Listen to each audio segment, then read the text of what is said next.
ഒരു മരണ വീട്ടിൽ പോയിരുന്നു. പരേതനെ അനുസ്മരിച്ചുകൊണ്ട് പ്രഭാഷകൻ പറഞ്ഞു, നല്ല ധർമ്മിഷ്ഠനായിരുന്നുവെന്ന്. യുവത്വകാലത്ത് നല്ല ജോലിയും വരുമാനമൊക്കെ ഉണ്ടായിരുന്നപ്പോൾ അദ്ദേഹം നന്നായി ദാനധർമ്മങ്ങൾ ചെയ്തിരുന്നു. പ്രായമായി വിശ്രമ ജീവിതത്തിലായപ്പോഴും അദ്ദേഹം ആ ധർമ്മം തുടർന്നുകൊണ്ടിരുന്നു. ആരോ ചോദിച്ചത്രേ, നിങ്ങൾക്ക് എങ്ങനെ ഇതിന് സാധിക്കുന്നുവെന്ന്. അതിന് അദ്ദേഹം കൊടുത്ത മറുപടിയാണ് നമ്മെ ചിന്തിപ്പിക്കേണ്ടത്, ഓരോ മക്കളെയും ചിന്തിപ്പിക്കേണ്ടത്.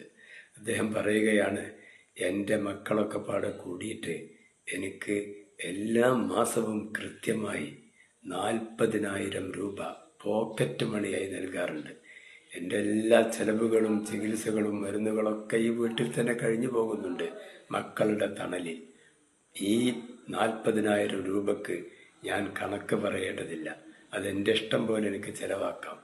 എനിക്ക് സ്വന്തമായി ചില്ലറ ക്യാഷേ അതിൽ നിന്ന് ചെലവ് വരുള്ളൂ.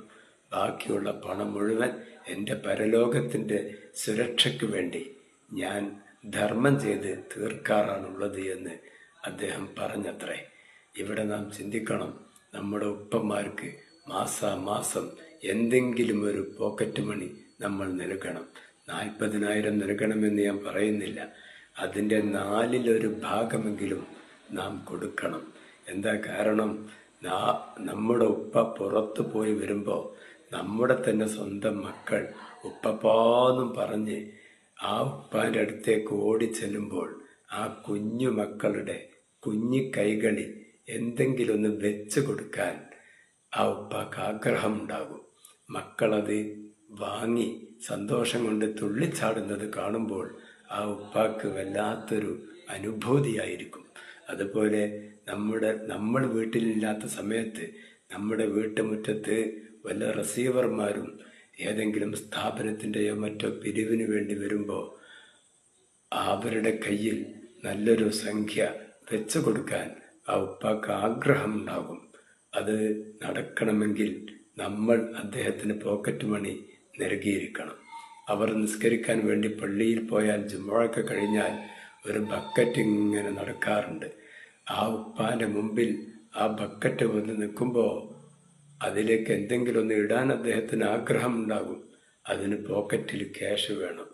ആ പോക്കറ്റ് ക്യാഷ് നമ്മൾ അദ്ദേഹത്തിന് കൊടുത്തിട്ടില്ലെങ്കിൽ ഉണ്ടാവുകയില്ല. ആ മാന്യനായ നമ്മുടെ പ്രിയപ്പെട്ട ഉപ്പാക്ക് ഇതുപോലെ പോക്കറ്റ് മണിയായി എല്ലാ മാസവും നല്ലൊരു സംഖ്യ തന്നെ മക്കളൊക്കെ പാട് കൂടി കൊടുത്താൽ അദ്ദേഹത്തിന് ഇത്തരം ഒരുപാട് നന്മകൾ ചെയ്ത് ആശ്വാസം കൊള്ളാനും മനസ്സിൽ സന്തോഷവും പ്രാർത്ഥനയും ഉണ്ടാകുവാനും അതൊരു നിമിത്തമാകും.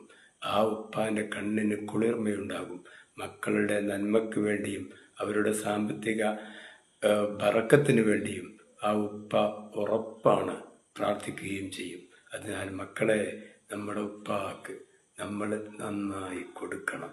അദ്ദേഹത്തെ നോക്കുന്നുണ്ട് എന്ന് പറഞ്ഞത് കൊണ്ടായില്ല, അദ്ദേഹത്തിന് സ്വന്തമായി നല്ലൊരു സംഖ്യ എല്ലാ മാസവും നമ്മൾ കൊടുക്കണം. അല്ലാഹു തആല തൗഫീഖ് ചെയ്യട്ടെ.